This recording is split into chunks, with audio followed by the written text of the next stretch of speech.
yoyinki boy badavlat bo'lib ketgandan keyin, cho'ntagida puli ko'payib ketgandan keyin, zo'r mashinalarni minib, uyini qasr qilib qurib bergandan keyin sabr to'g'risida, kambag'allik fazilati haqida hamma ham gapiraveradi, hamma ham dars o'taveradi.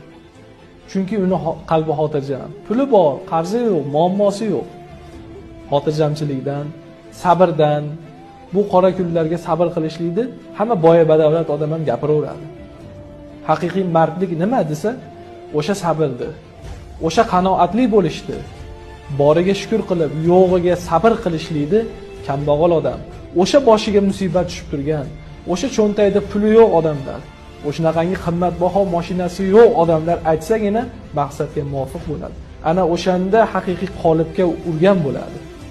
Chunki qorni to'q odam qorni och odamga bemalol aql o'rgatadi, sabr qilgan. Bir kun emas bir kun sen ham taom yeysan, qorning to'yadi.